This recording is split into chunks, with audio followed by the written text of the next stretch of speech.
Bismillahirrahmanirrahim. Assalamualaikum warahmatullahi wabarakatuh. Innal hamdalillah nahmaduhu wa nasta'inuhu wa nastaghfiruh wa na'udzu billahi min shururi anfusina wa sayyiati a'malina. Man yahdihillahu fala mudilla lahu wa man yudlil fala hadiya lahu. وأشهد أن لا إله إلا الله وحده لا شريك له وأشهد أن محمدا عبده ورسوله صلى الله عليه وعلى آله وصحبه ومن تبعهم بإحسان إلى يوم القيامة. يا أيها الذين آمنوا اتقوا الله حق تقاته ولا تموتن إلا وأنتم مسلمون. يا أيها الناس اتقوا ربكم الذي خلقكم من نفس واحدة وخلق منها زوجها وبث منهما رجالا كثيرا ونساء واتقوا الله الذي تساءلون به والأرحام إن الله كان عليكم رقيبا. يا أيها الذين آمنوا اتقوا الله وقولوا قولا سديدا يصلح لكم أعمالكم ويغفر لكم ذنوبكم ومن يطع الله ورسوله فقد فاز فوزا عظيما. أما بعد فإن أصدق الحديث كتاب الله وخير الهدي هدي محمد صلى الله عليه وسلم وشر الأمور محدثاتها وكل محدثة بدعة وكل بدعة ضلالة وكل ضلالة في النار أو كما قال رسول الله صلى الله عليه وسلم. Yang kami hormati dan kami muliakan segenap DKM Masjid Baitur Rahim, dan juga yang kami hormati dan kami muliakan para jamaah salat subuh Masjid Baitur Rahim, a'azzakumullah. Alhamdulillah, segala puji bagi Allah Jalla wa'ala yang dengan limpahan karunia dan nikmatnya yang tidak terhingga kita bisa kembali berkumpul di masjid yang mulia ini, yang tentunya semata-mata untuk kita bertaqarrub kepada Allah Subhanahu wa ta'ala, yang diantaranya baru saja kita menunaikan salat berjamaah subuh, yang juga diantara amalan yang lebih dicintai oleh Allah Subhanahu wa ta'ala untuk kita bertaqarrub kepada Allah Jalla wa ala. Dan kemudian diikuti dengan kita menuntut ilmu agama Allah Subhanahu wa ta'ala di masjid yang mulia ini, maka kita pun berdoa dan memohon kepada Allah Subhanahu wa ta'ala agar semua amal-amal yang kita kerjakan dan yang sedang kita kerjakan semoga senantiasa diterima oleh Allah Subhanahu wa ta'ala dan diberikan sebaik-baik ganjaran oleh Allah Jalla wa ala, baik di dunia maupun di akhirat kelak. Amin ya rabbal alamin. Jamaah yang dirahmati Allah Subhanahu wa ta'ala, dalam kesempatan kali ini kita ingin membahas tentang untuk sebagai selingan kajian tafsir kita ingin menengahkan tema kiat berkumpul di surga bersama keluarga.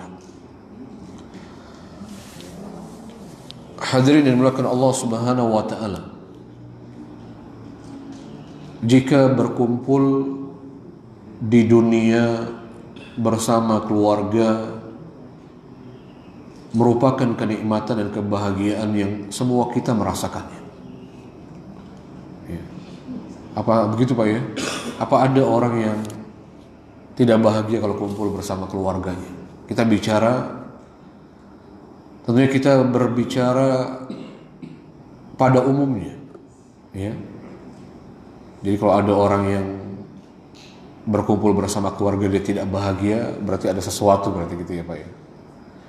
Kita berbicara pada umumnya, orang itu akan merasa nikmat, merasa kenikmatan dan kebahagiaan ketika mereka bisa berkumpul bersama keluarganya. Bahkan ada istilah makan tidak makan, yang penting kumpul gitu ya Pak ya. Betul ya? Ada istilah makan gak makan, yang penting kita kumpul. Bahkan tanpa apapun, tanpa fasilitas apapun, yang penting kita bisa kumpul. Bahkan juga kita melihat fenomena di negeri kita, ya. Kita melihat fenomena di negeri kita, misalnya pada momen-momen Idul Fitri, ya, di mana banyak kaum muslimin yang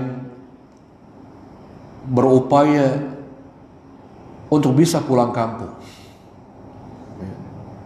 bahkan rela membeli tiket dengan harga yang mahal, bahkan tahu konsekuensinya kalau pulang saat itu harus berdesak-desakan, harus bermacet ria di jalan. Tapi mereka upayakan, ya, mereka dengan rela dan mau berkorban akan semua itu demi apa? Bisa berkumpul bersama keluarga.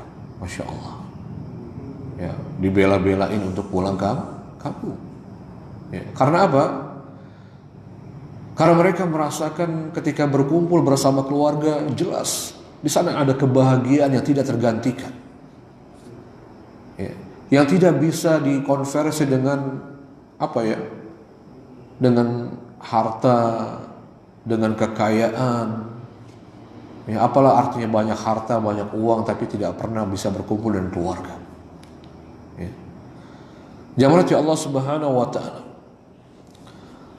Maka tentunya kalau tadi kita katakan berkumpul di dunia bersama keluarga, di sana ada kebahagiaan, merupakan kenikmatan yang juga diberikan oleh Allah di dunia.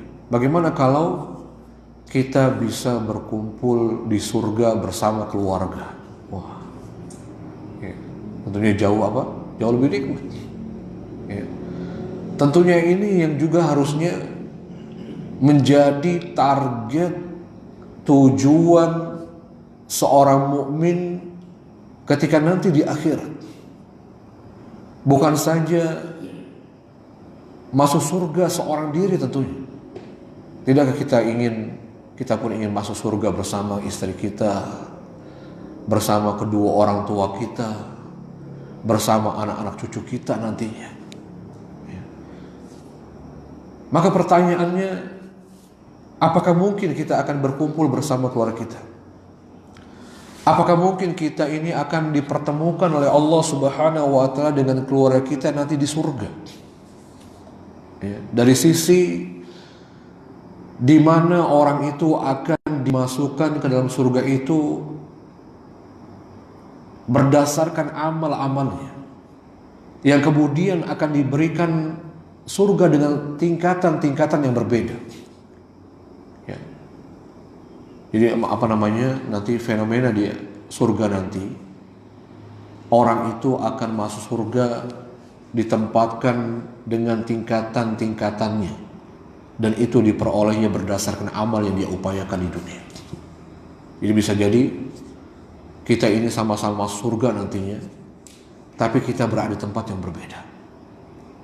Kita berada di tingkatan-tingkatan yang berbeda di surga.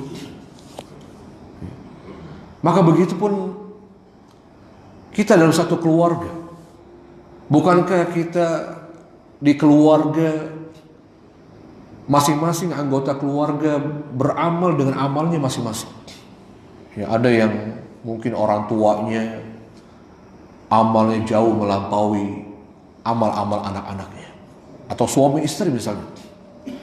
Ada suaminya yang begitu luar biasa dalam beramal soleh, namun istrinya biasa-biasa saja.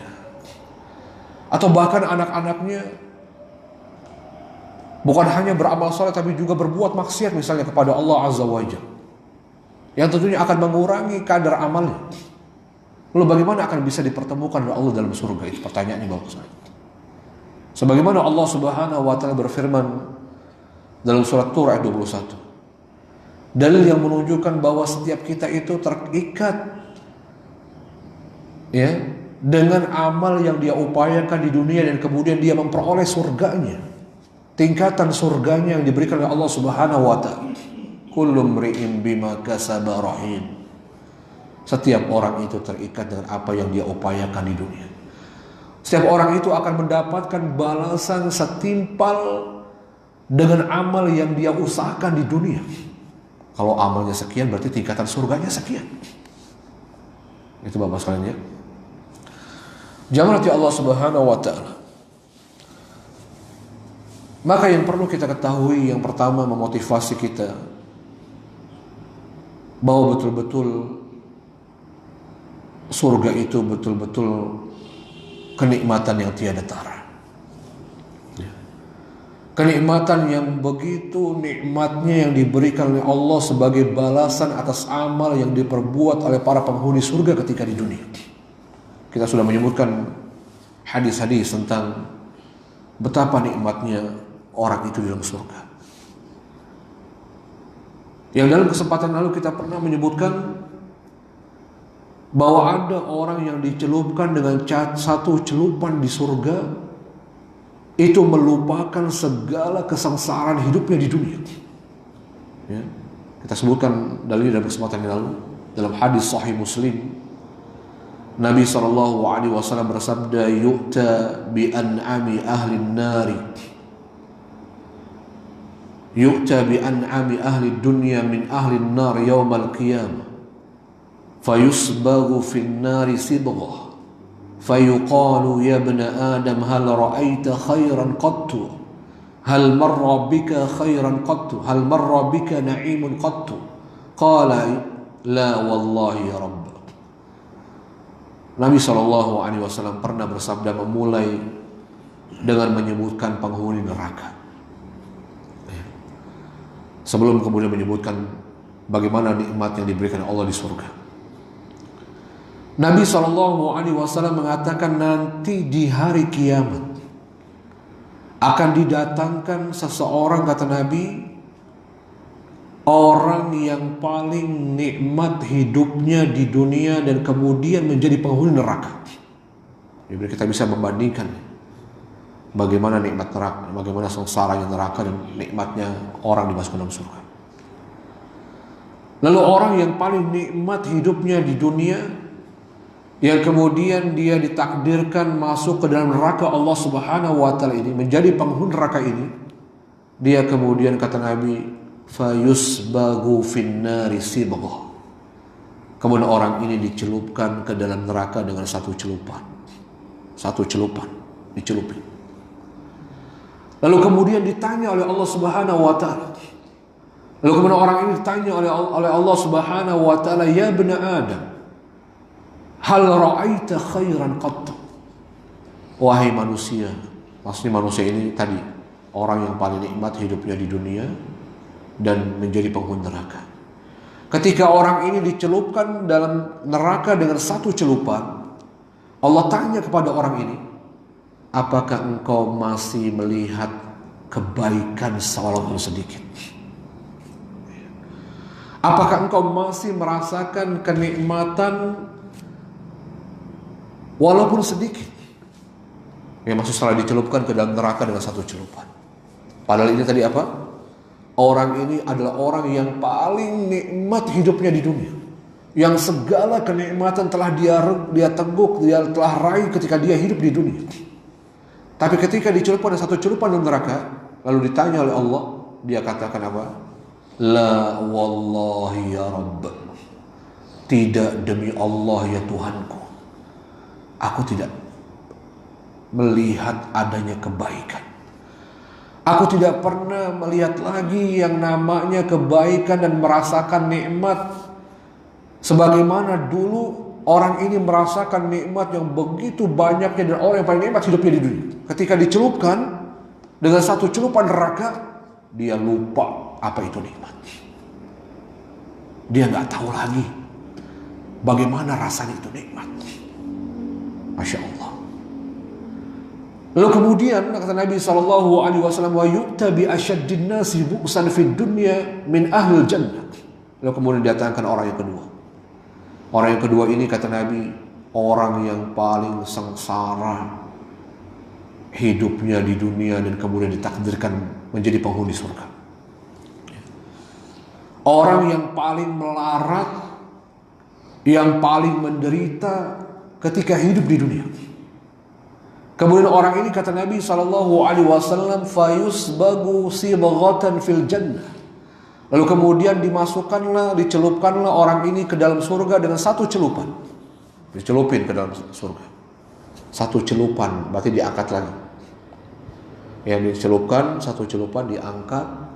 Lalu kemudian ditanya oleh Allah Subhanahu wa ta'ala, ya bani Adam, hal ra'aita bu'san qat? Hal marra bika shiddatun qat? Kemudian ditanya oleh Allah Subhanahu wa ta'ala orang ini setelah dicelupkan dengan satu celupan di dalam surga. Allah tanya kepada orang ini, apakah engkau masih melihat kesengsaraan hidup walaupun sedikit? Apakah engkau masih merasakan yang namanya kesengsaraan, penderitaan yang begitu hebatnya walaupun sedikit yang kau dulu pernah rasakan di dunia? Ya maksudnya begitu ya, yang dulu pernah dia rasakan. Apa yang dijawab? Tidak demi Allah ya Tuhanku. Sama sekali aku tidak pernah tahu.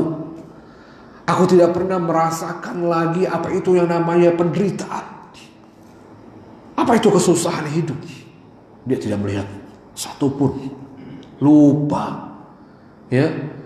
Dengan satu celupan surga dia lupa dengan segala kesengsaraan, kemelaratan, ya, beban hidup yang pernah dia derita ketika dia hidup di dunia. Padahal ini orang yang paling sengsara hidupnya di dunia. Subhanallah, jemaah.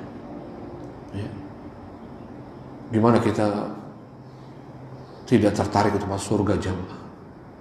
Gimana kita tidak semangat hanya dengan satu celupan Allah hilangkan segala kesengsaraan? Bagaimana kalau seandainya kemudian orang ini dimasukkan ke dalam surga dan ditempatkan di dalamnya selama-lamanya? Karena orang kalau sudah masuk surga gak akan keluar lagi, Bapak sekalian. Enak apa ya? Wa ma hum bimukhrajina anha. Ya. Jadi orang yang masuk surga, ketika dia masuk ke dalam surga Allah Subhanahu wa ta'ala, ya, maka orang yang dimasukkan ke dalam surga maka selama-lamanya dia tidak akan pernah keluar dari. Ya, wa ma hum minha bimukhrajin. Sebagaimana Allah Subhanahu wa ta'ala berfirman dalam surat Al-Hijr ayat 48. Dalil yang menunjukkan orang yang ketika dimasukkan ke dalam surga dia nggak akan pernah dikeluarkan untuk selama-lamanya. Kalau di neraka ada nggak yang dikeluarkan? Ada. Ya, ya. Di neraka ada yang dikeluarkan. Tapi kalau sudah masuk surga nggak bakal keluar lagi, nggak ada mau juga. Karena pilihannya cuma dua masalahnya. Kalau keluar ke neraka berarti. Ya. Sehingga Allah menyebutkan dalam surat Al-Hijr, orang-orang yang berada dalam surga itu, ya, selain tidak akan pernah lagi merasakan yang namanya derita, capek aja nggak ada. Kata Allah, la yamassuhum fiha nasab. Sama sekali mereka tidak pernah merasakan yang namanya capek. Nggak ada capek. Nggak ada pusing kayak di dunia bahwa aduh pusing mikirin kerjaan. Nggak ada itu. Capek mikirin aduh capek habis kerja, capek habis begini, capek berbuat ini. Kadang-kadang untuk mendapatkan nikmat aja harus capek di dunia. Ya. Allah Subhanahu wa ta'ala mengatakan wa ma hum bimukhrajin, dan mereka para penghuni surga tidak akan pernah dikeluarkan dari surga. Tidak pernah akan dikeluarkan lagi dari surga. Selama-lamanya dia menempati surga itu selama-lamanya. Tapi kalau penghuni neraka bisa keluar dari neraka, Bapak? Bisa. Ya, ada yang memang tidak bisa memang, ya. Ada yang kekal di dalam neraka itu selama-lamanya Tapi juga ada di antara penghuni neraka Allah Subhanahu wa Ta'ala yang akan dikeluarkan dari neraka. Ya, dikeluarkan neraka ya, setelah dosa-dosanya dihapuskan oleh Allah. Setelah dosa-dosanya dibersihkan di dalam neraka, kemudian dikeluarkan dari neraka dan masuk surga. Ada. Ya, bahkan sebagaimana Nabi SAW menyebutkan, ya, inni la a'lam, hadis sahih Bukhari dan Muslim. Nabi SAW menyebutkan dalil bahwa ada orang yang akan dikeluarkan dari neraka. Dan ini adalah orang, kata para ulama, ya, orang-orang yang berbuat dosa-dosa besar yang dia tidak bertobat kepada Allah ketika di dunia, min ahli tauhid, dari orang-orang yang bertauhid kepada Allah. Syaratnya apa? Syaratnya dia ada ahlu tauhid. Siapa tuh ahlu tauhid? Orang-orang yang mengesahkan Allah dalam beribadah kepada Allah. Orang-orang yang ketika di dunia dia hanya beribadah kepada Allah Subhanahu wa Ta'ala dan tidak melakukan kesyirikan kepada Allah Subhanahu wa Ta'ala, tidak menyekutukan Allah dengan sesuatu apapun, walaupun dia banyak melakukan perbuatan maksiat dan dosa-dosa besar ketika di dunia, bahkan tidak bertobat kepada Allah Subhanahu wa Ta'ala, maka orang itu pasti masuk surga walaupun dia harus dimampirkan dulu ke dalam neraka. Ada gak orang yang melakukan perbuatan dosa yang besar tadi, ya, namun tidak pernah berbuat syirik kepada Allah, yang tidak dimampirkan ke dalam neraka? Ada.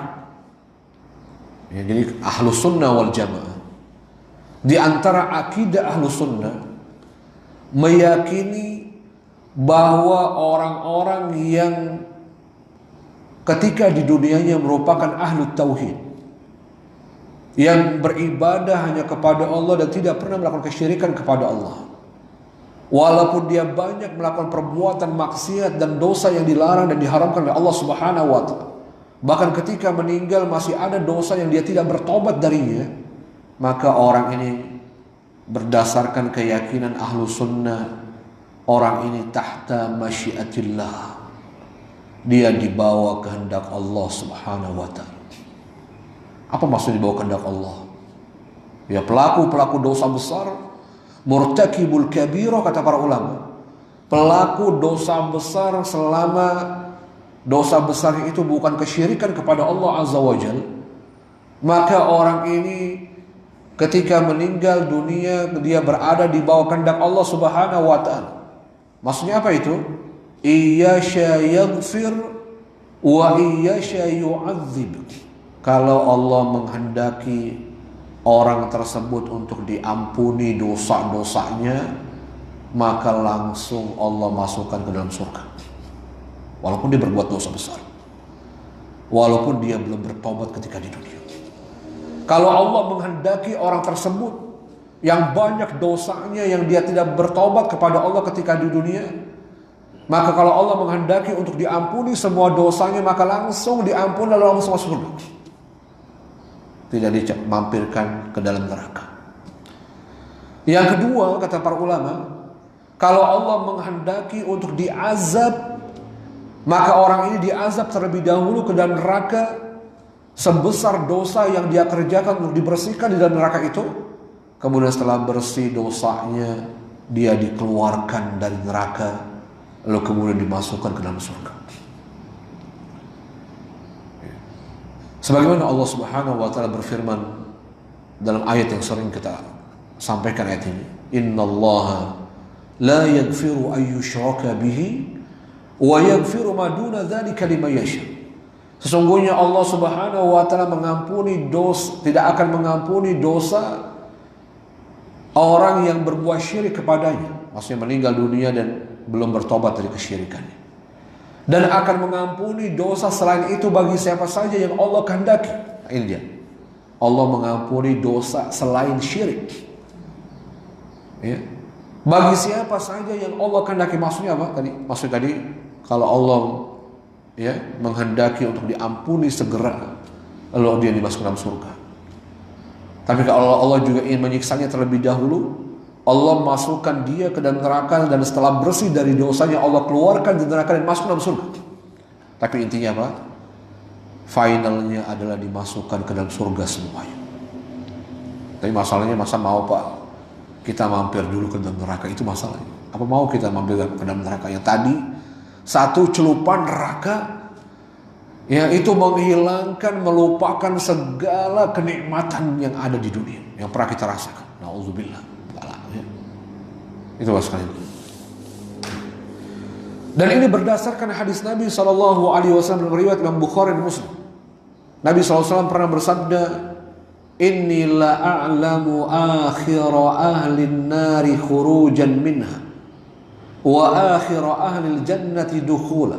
Nabi SAW mengatakan, sungguh aku betul-betul mengetahui ya, penghuni terakhir neraka. Ya, penghuni neraka yang terakhir yang keluar dari neraka. Ya, jadi nanti ada orang-orang dalam neraka itu tadi kalau tidak seperti di surga ya Pak masalahnya. Kalau di surga tidak ada lagi yang dikeluarkan setelah masuk surga. Tapi kalau orang-orang yang telah masuk ke dalam neraka, ini menunjukkan berpotensi untuk dikeluarkan dari neraka. Bukti Nabi mengatakan juga berdasarkan ayat tadi ya. Di mana Nabi SAW mengatakan, sungguh aku betul-betul mengetahui akhiru ahli nar, penduduk neraka yang terakhir keluar dari neraka. Berarti bukan hanya satu, berarti banyak penghuni neraka itu, atau ada di antara penghuni neraka itu yang nantinya dikeluarkan dari neraka.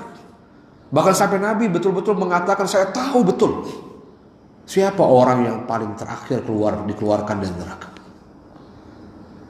Dan aku sungguh mengetahui orang yang paling terakhir masuk ke dalam surga Allah Subhanahu wa Ta'ala. Aku betul-betul mengetahui penghuni surga terakhir yang masuk surga. Masya Allah. Berarti terakhir keluar dari neraka, terakhir juga masuk ke dalam surga. Ya. Siapa kata Nabi SAW orang ini?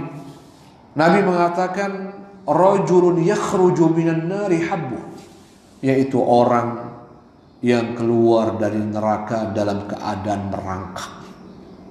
Ya. Orang ini kata Nabi sifatnya yang Nabi ketahui, orang ini adalah orang yang nanti ketika keluar dari neraka itu dalam keadaan merangkak, kata Nabi SAW. Lalu orang ini kemudian disapa oleh Allah Subhanahu wa Ta'ala. Fayaqulullah, kata Nabi, Allah kemudian berfirman kepadanya.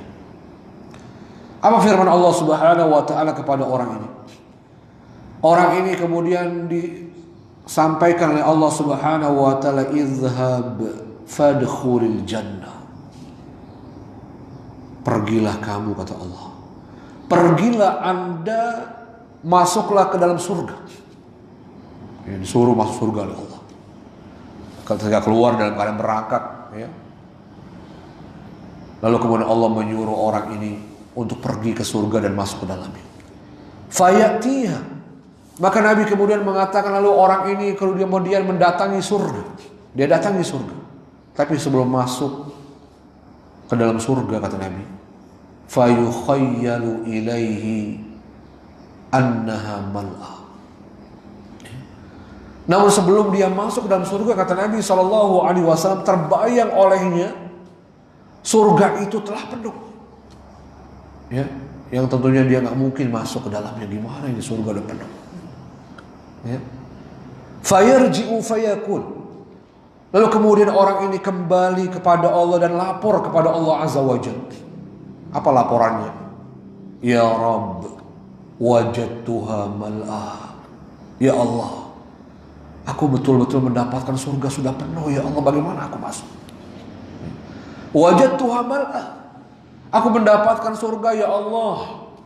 Surga itu telah penuh, ya Allah.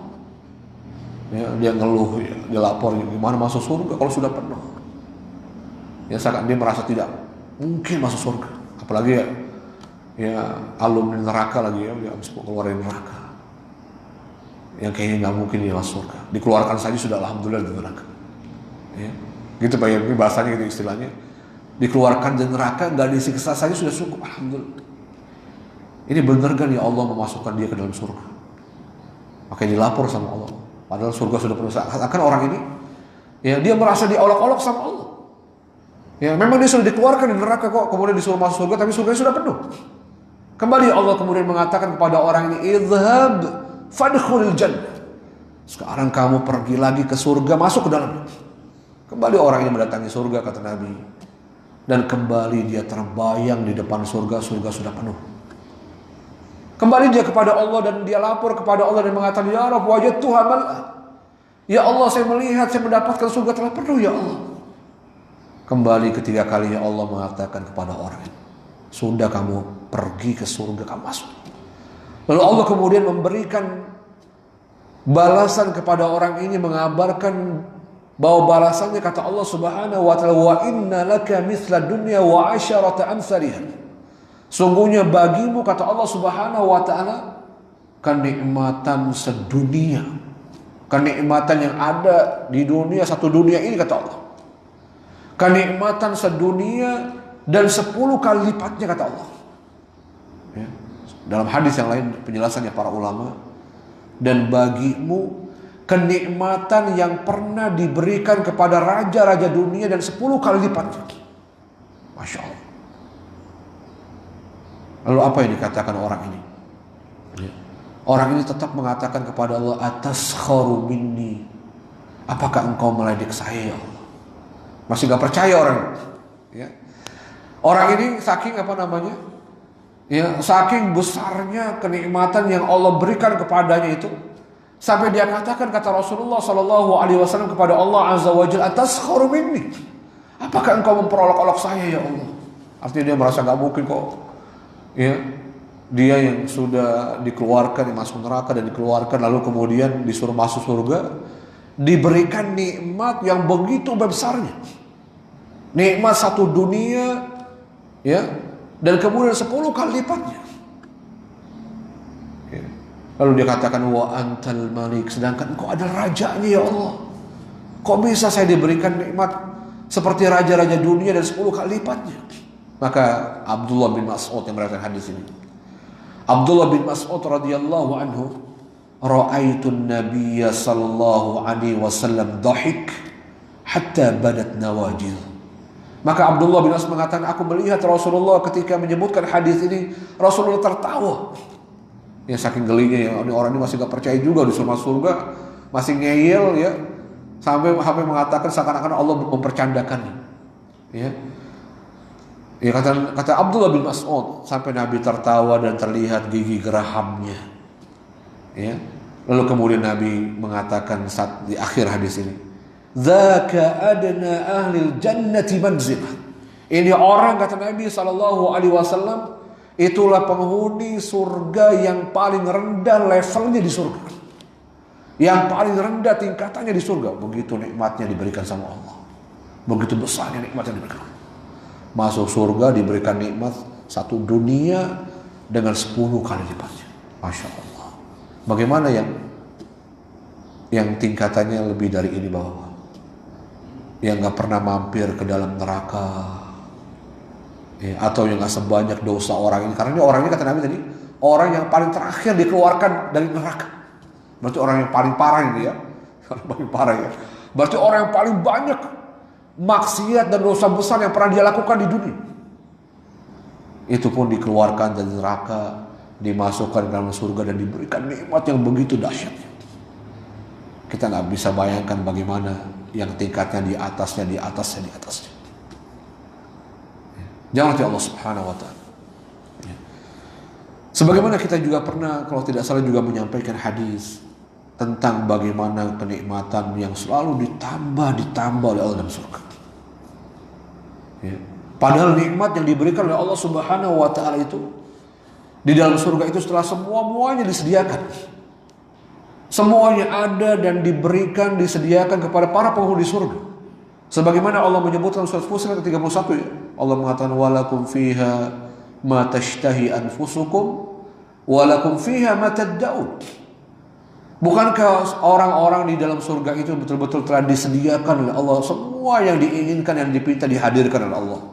walakum fiha ma tashtahi anfusukum.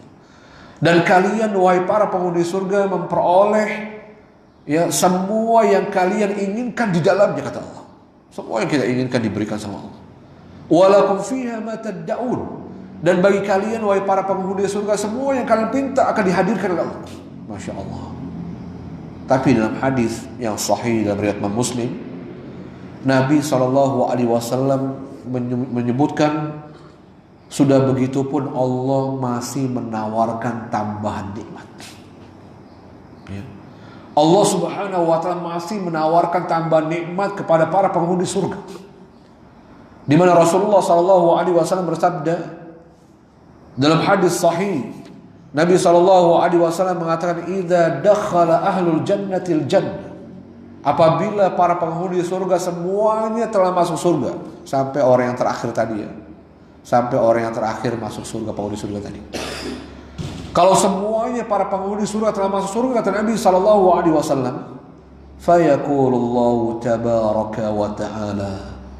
Maka Allah Subhanahu wa Ta'ala kemudian berfirman kepada semua penghuni surga. Apa firman Allah Subhanahu wa Ta'ala?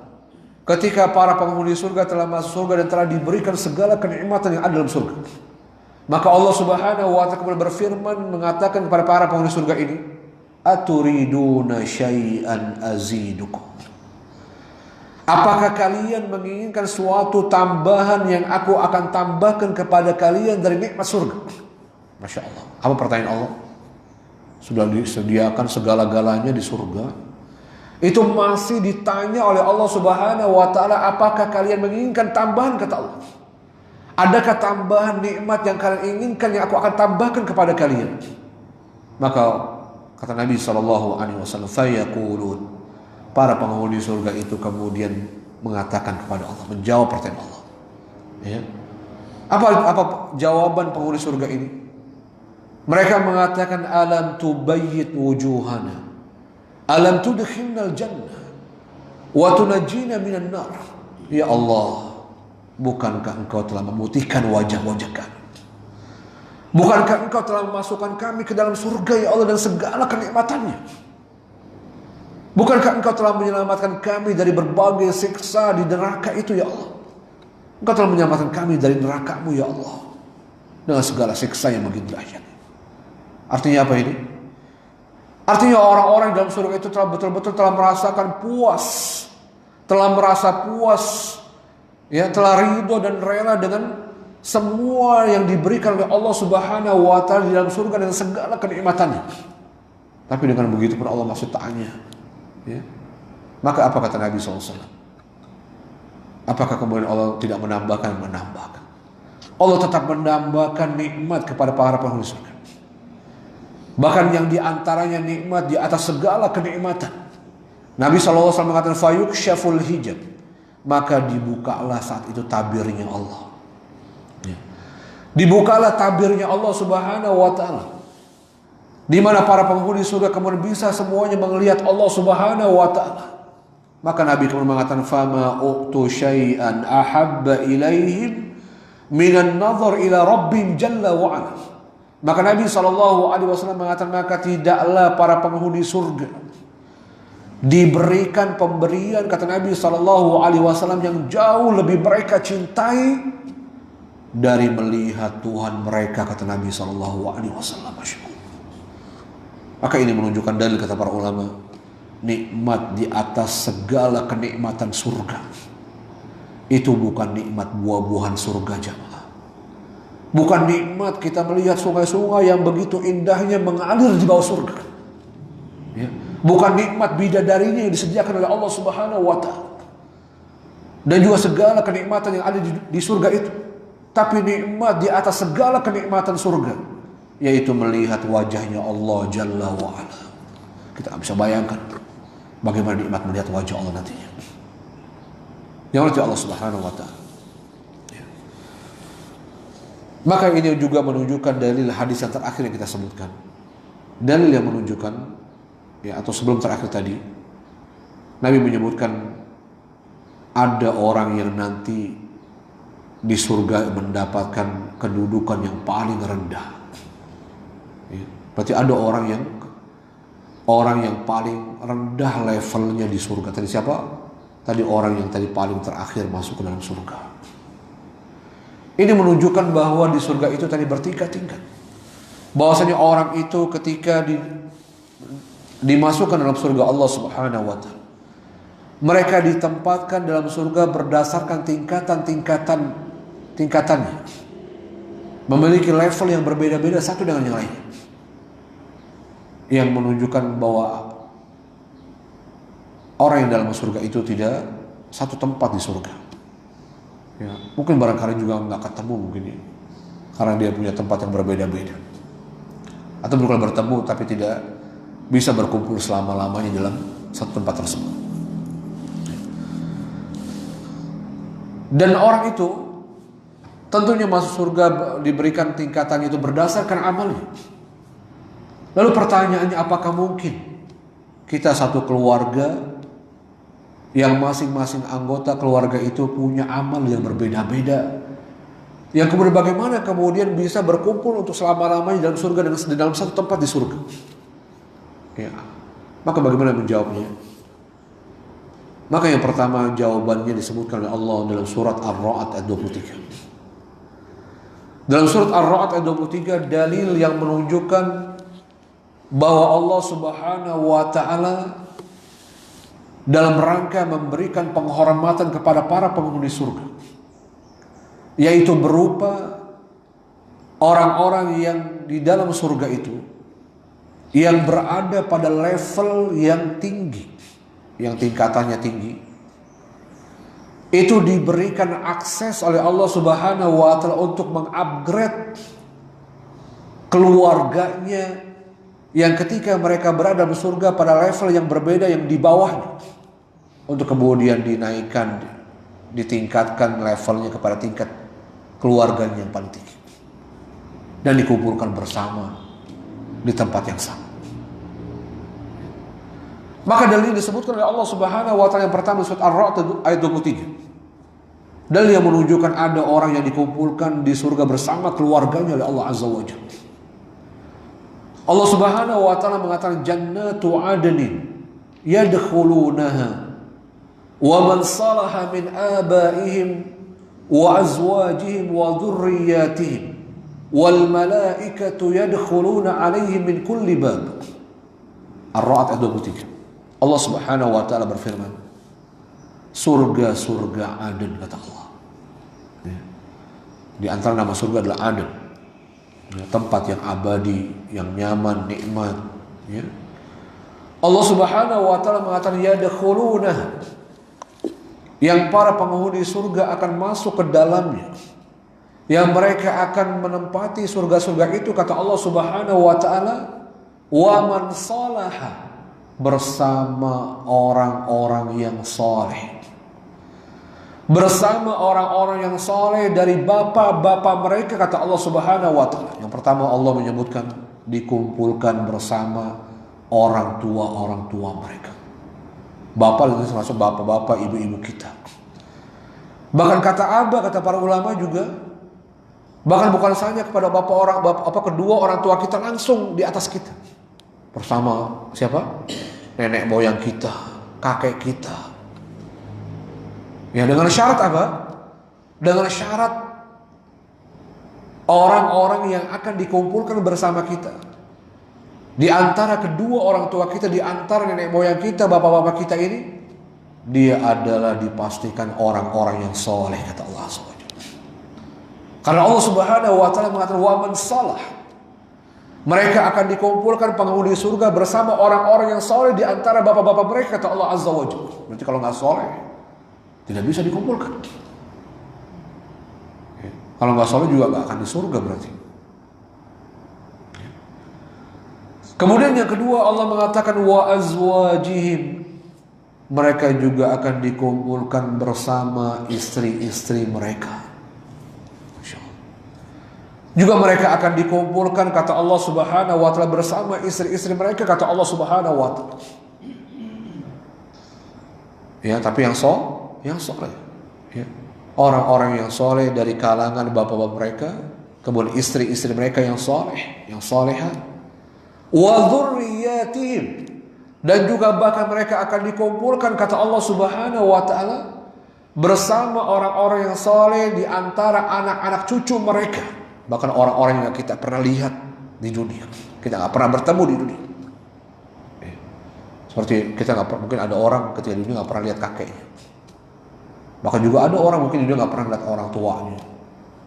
Tapi banyak orang berharap, saya bisa gak nanti, saya ingin masuk surga bersama bunda nanti. Saya nggak pernah lihat bunda di dunia. Misalnya seperti itu.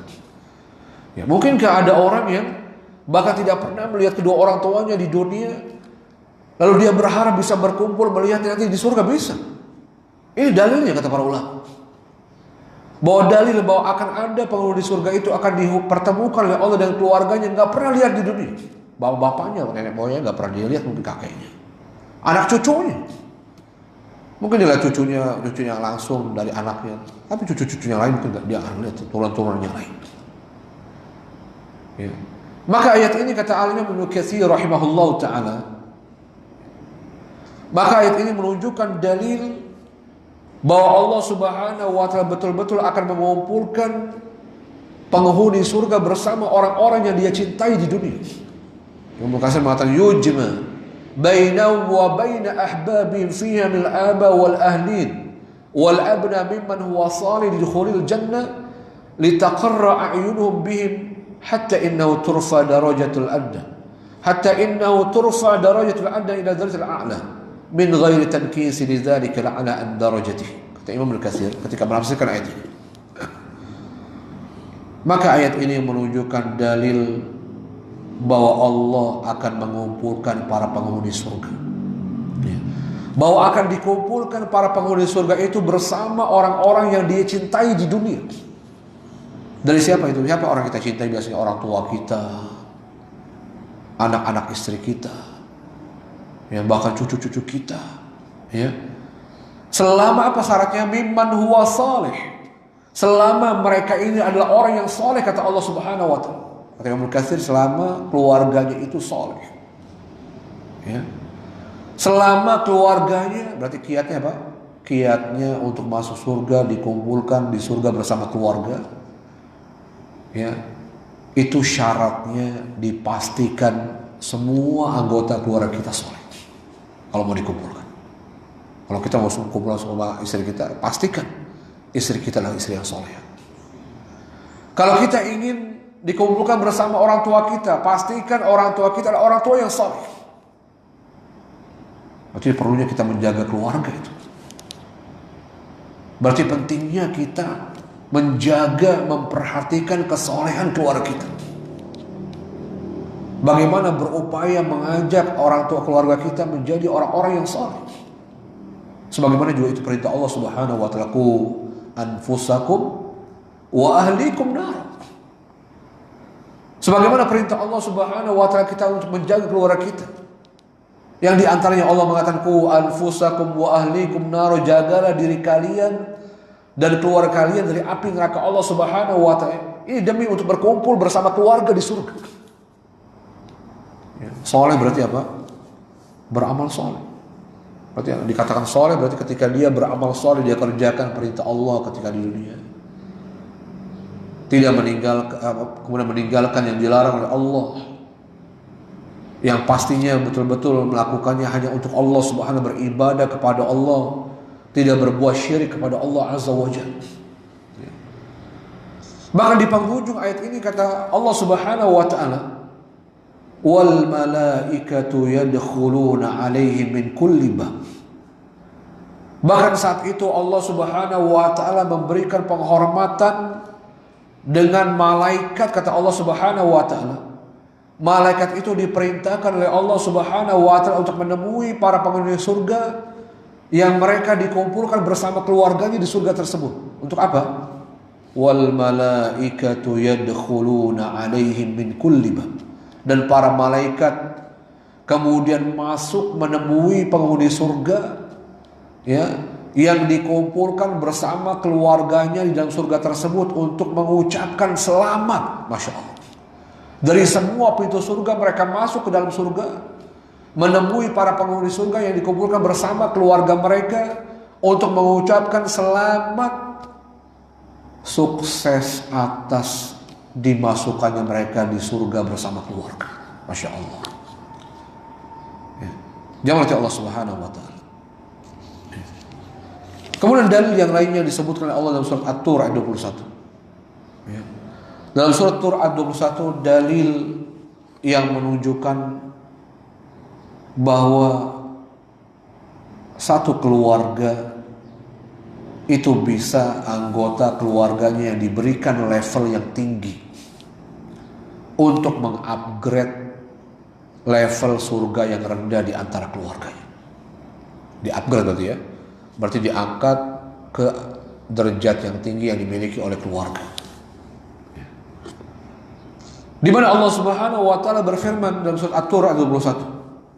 Allah Subhanahu wa taala berfirman, "Walladzina amanu wattaba'athum dzurriyyatuhum biiman alhaqna bihim dzurriyyatahum wama alatnahum min 'amalihim min syai' kullu imri'in bima kasaba rahin." Allah Subhanahu wa taala berfirman, walladzina amanu, dan orang-orang yang beriman, kata Allah. Wattaba'athum dzurriyyatuhum biiman, dan kemudian anak-anak cucu mereka mengikuti mereka dalam keimanan. Jadi anak-anak cucunya, keluarganya juga ikut beriman sebagaimana beriman para orang tuanya. Apa balasan yang diberikan oleh Allah Subhanahu wa taala kepada para orang tua ini? Apa balasan dan juga sekaligus penghormatan yang Allah berikan kepada para orang tua yang beriman, yang kemudian diikuti oleh anak cucu mereka yang juga beriman sebagaimana mereka beriman?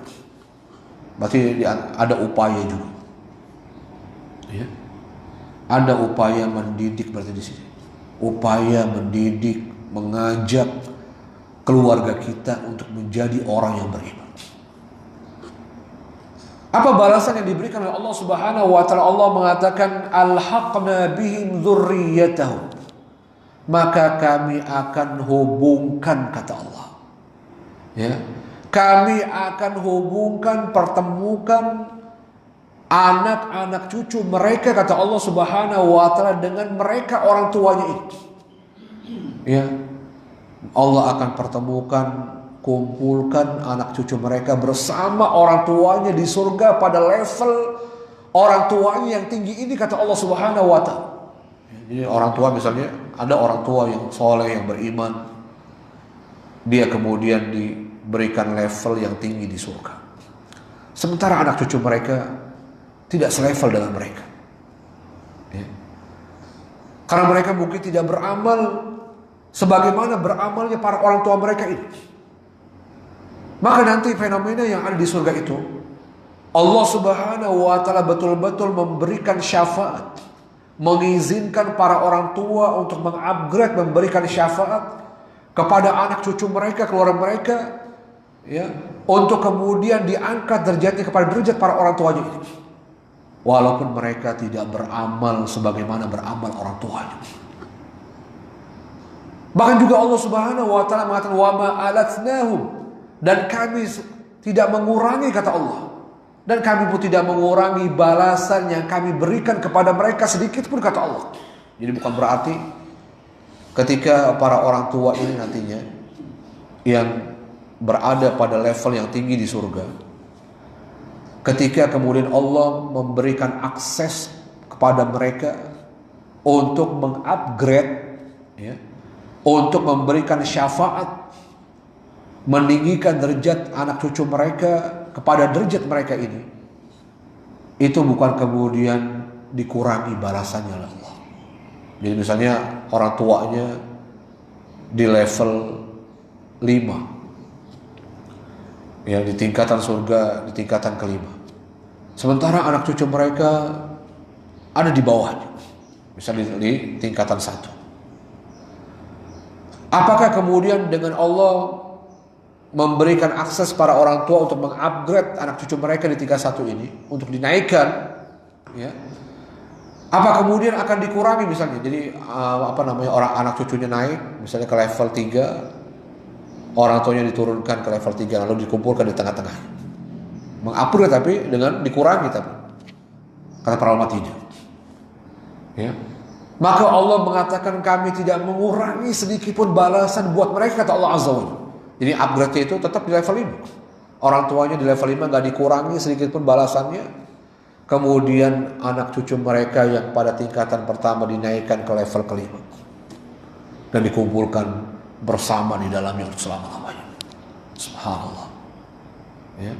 Ini menunjukkan dalil apa? Ini menunjukkan dalil kata para ulama bahwasanya orang tua yang saleh, orang tua yang beriman kepada Allah Subhanahu wa taala ketika di dunia, ya. Beriman maksudnya berarti beramal soleh, beriman berarti betul-betul beribadah hanya kepada Allah. Karena amal soleh itu tidak akan bermanfaat tanpa iman. Ya. Bukankah amal soleh itu ada orang berbuat baik tapi dia tidak beriman? Ya, tapi dia tidak mentauhidkan Allah Subhanahu wa taala. Atau dia berbuat syirik kepada Allah Azza wa Jalla, maka sia-sia amal soleh. Bukankah amal-amal soleh itu akan gugur, lebur, sia-sia dengan orang itu berbuat syirik kepada Allah Azza wa Jalla? Tentunya adalah orang-orang yang bertauhid kepada Allah. Sebagaimana Allah mengatakan kepada Nabi Muhammad SAW, la in asyrakta la yahbatanna amaluk wa la takunanna bil khasir. Jadi kalau dikatakan amal soleh, pasti amal soleh yang diterima pastinya. Ya. Dan diterimanya dengan mentauhidkan Allah Subhanahu wa taala. Sebagaimana Allah Subhanahu wa taala pernah mengancam Nabi kita Muhammad sallallahu alaihi wasallam. Allah mengatakan la in asyrakta, jika engkau wahai Nabi Muhammad sallallahu alaihi wasallam berbuat syirik kepadaku, kata Allah, la yahbatanna amaluk, maka niscaya amal-amal solehmu akan hancur, sia-sia, dihapuskan oleh Allah Subhanahu wa taala. Dan kamu termasuk orang-orang yang merugi, kata Allah Azza wa Jalla. Ini menunjukkan, ya, amal soleh itu akan diberikan ganjaran betul-betul menjadi amal soleh kalau dia disertai dengan keimanan, ya, tidak berbuat syirik kepada Allah Azza wa Jalla. Ya. Jangan Allah Subhanahu wa taala. Ya. Maka ini juga pentingnya kesolehan para orang tua. Ya.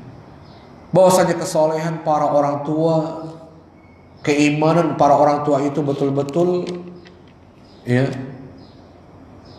menjadi sebab, kata para ulama, menjadi sebab yang dengannya Allah Subhanahu wa taala akan menjamin kesolehan dan juga kebahagiaan para keturunannya. Ya. Jadi kesolehan orang tua ini, Bapak sekalian, para ulama mengatakan, ya, itu akan menjadi sebab Allah menjaga keluarga kita. Allah akan menjaga anak keturunan kita. Ya. Bahkan bukan hanya agamanya, bahkan bukan hanya menjaga keimanan akidahnya, tapi juga menjaga dunia anak cucu kita, menjaga dunianya keturunan kita. Sebagaimana disebutkan dalam surat apa? Al-Kahfi ayat 82. Ya. Sebagaimana Allah Subhanahu wa taala menyebutkan dalam surat Al-Kahfi ayat 82 tentang kisah siapa? Nabi Musa dan Nabi Khidir alaihi wassalam. Ya. Bagaimana kesolehan para orang tua itu menjadi sebab Allah menjamin anak keturunannya, kehidupan anak keturunannya. Bukan hanya nanti di surga, bahkan di dunia. Bahkan di dunia Allah menjaga anak keturunan orang-orang yang saleh, para orang tua yang saleh. Itu dijaga oleh Allah anak keturunannya, bukan hanya nanti di akhirat dengan Allah upgrade mereka, bahkan bisa sampai kepada derajat para orang tuanya, tapi juga diberikan jaminan di dunia. Bahkan juga dunia ini.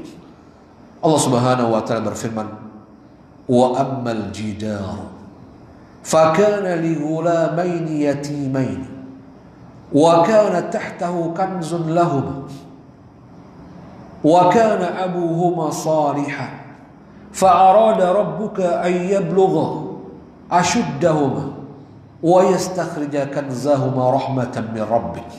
Allah Subhanahu wa taala mengatakan dalam surat Al-Kahfi ayat 82 ini tentang kisah Nabi Musa dan Nabi Khidir.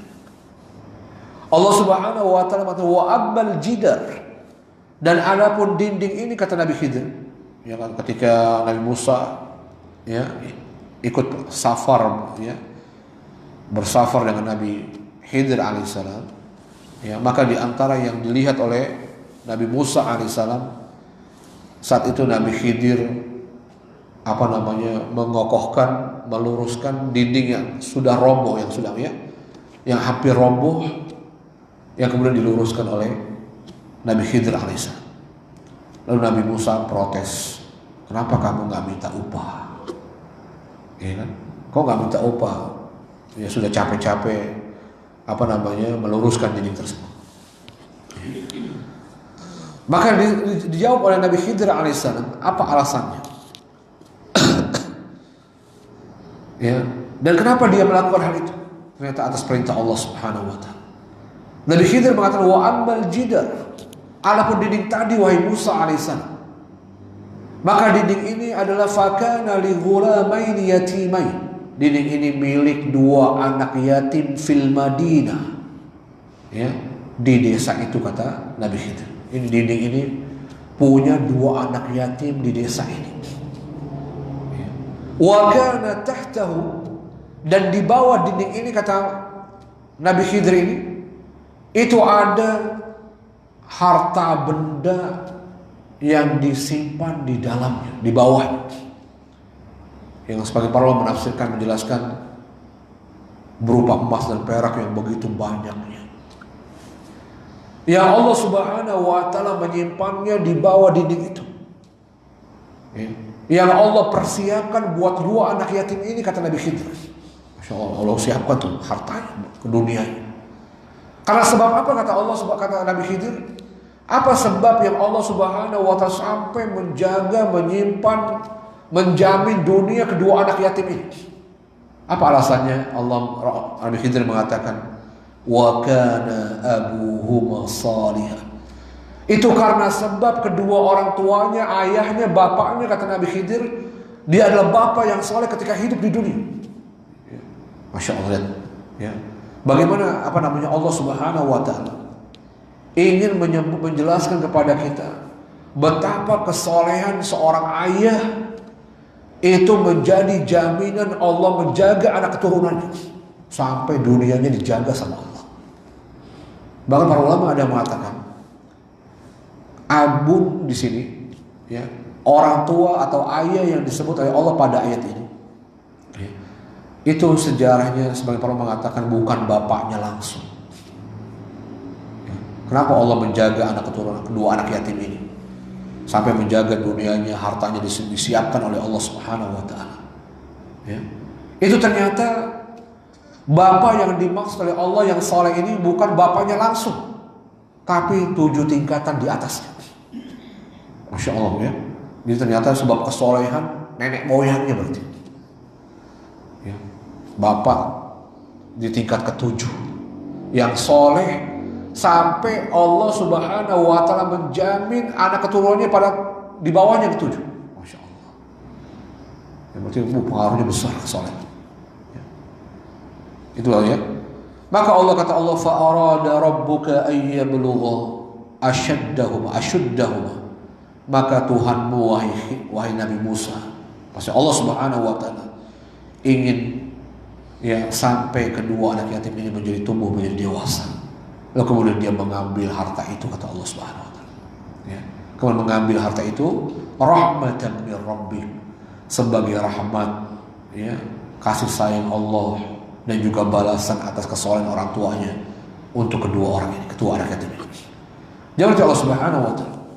Ya. Maka ini menunjukkan betul-betul tadi kita kembali pentingnya kita mensolehkan diri kita. Ya. Pentingnya kita mensolehkan diri kita. Kalau kita ingin mendapatkan Allah menjaga anak keturunan kita, ya, menjaga anak keturunan kita menjadi keturunan yang soleh, bahkan dijaga, dijamin kehidupannya bukan hanya nanti di akhirat dengan mendapatkan akses, ya, ditingkatkan, diangkat derajatnya, tapi juga Allah Subhanahu wa taala memberikan kebahagiaan di dunia. Maka itu sebab kesolehan para orang tua. Jadi kalau kita soleh, kita nggak perlu khawatir Bapak Saudara. Kita nggak perlu khawatir dengan kehidupan orang anak-anak kita. Maka Allah Subhanahu wa Ta'ala akan menjaganya pastinya. Yang kita khawatirkan diri kita bahwa kita soleh apa enggak, ini masalah. Jadi kalau kita soleh, kita nggak perlu khawatir, karena Allah pasti menjaga anak kita. Ya, ini menunjukkan yang disebutkan dalil oleh para ulama. Kalau para orang tua tadi bisa mengupgrade, ya, bagaimana dengan anak-anak? Ya, apakah anak-anak juga bisa mengupgrade para orang tuanya untuk kemudian diangkat derajatnya yang tinggi yang dimiliki oleh para anaknya? Maka jawabannya iya. Ya, ini menunjukkan berarti satu keluarga itu saling mengupgrade, saling memberikan syafaat untuk mengangkat derajat keluarganya yang rendah kepada derajat yang tinggi di surga, walaupun mereka tidak beramal dengan amal yang sama. Maka ini berdasarkan hadis Nabi SAW, di mana para anak itu pun diberikan oleh Allah Subhanahu wa Ta'ala akses untuk memberikan syafaat, mengupgrade para orang tuanya untuk diangkat derajatnya yang tinggi.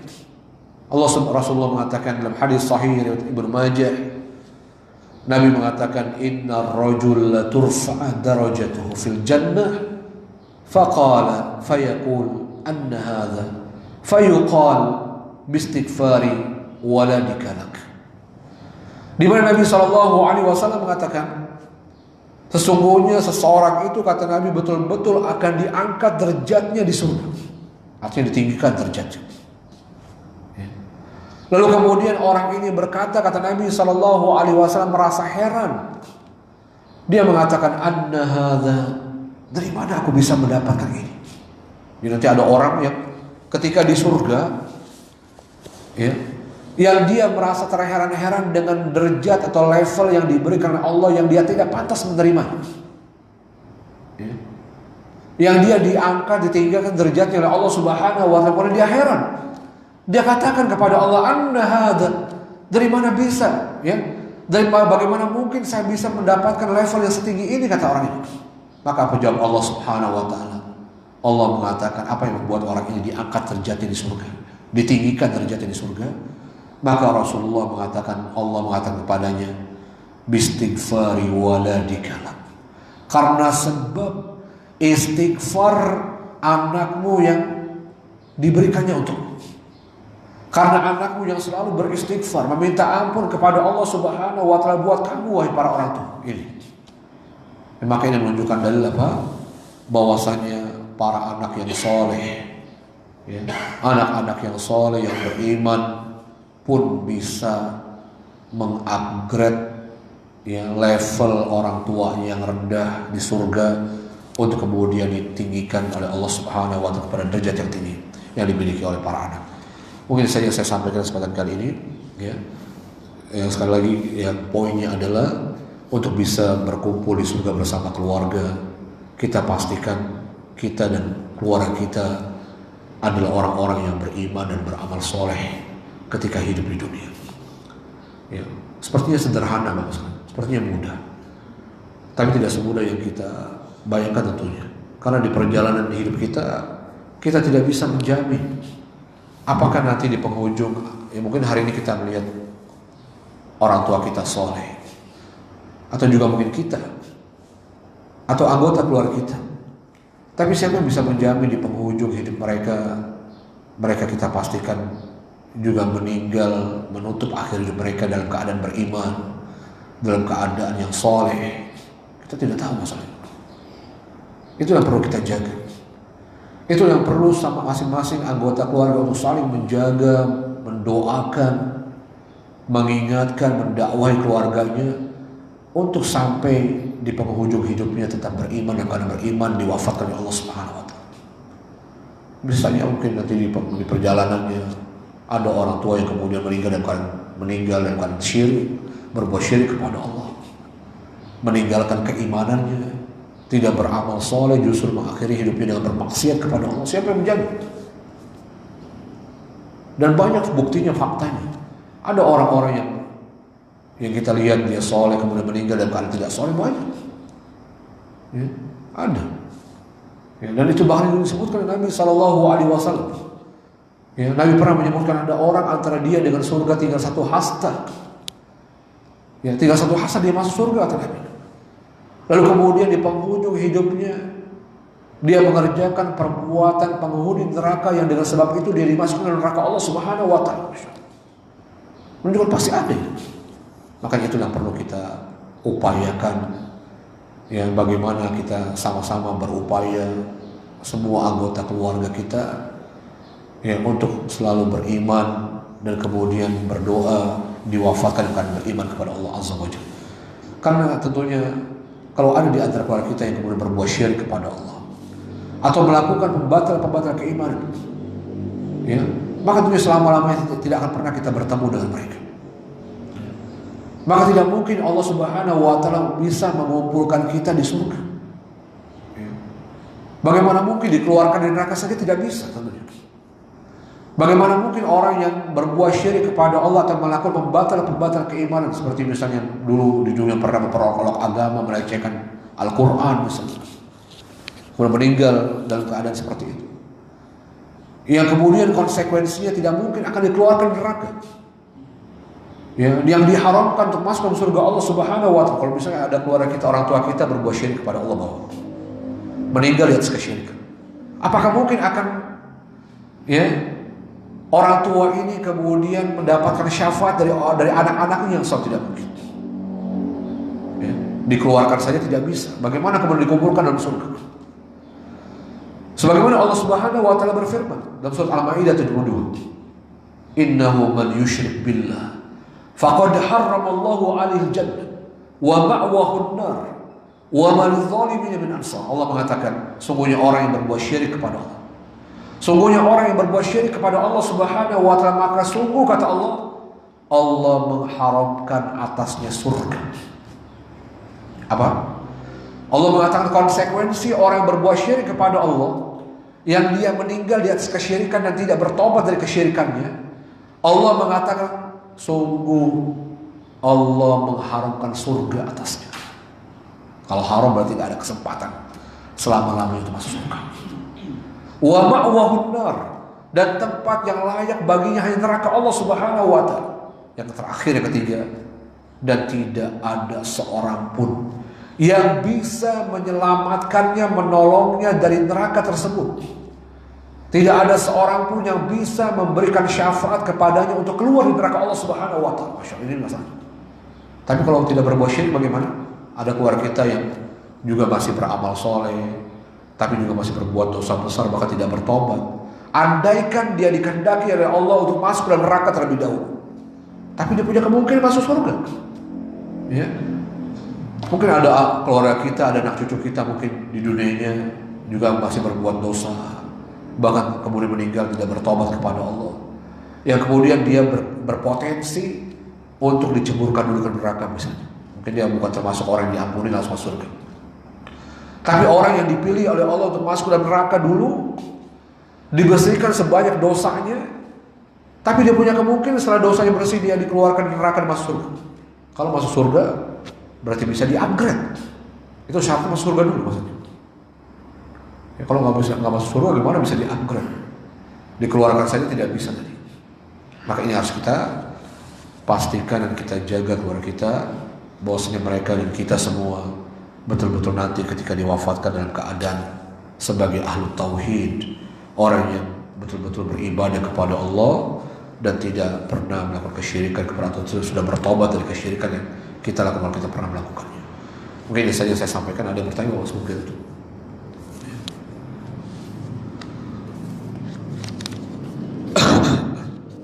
Kalau tidak ada, kita tutup dengan kafar majelis. Subhanakallahumma wa bihamdika asyhadu an la ilaha illa anta astaghfiruka wa atubu ilaik. Wassalamu alaikum warahmatullahi wabarakatuh.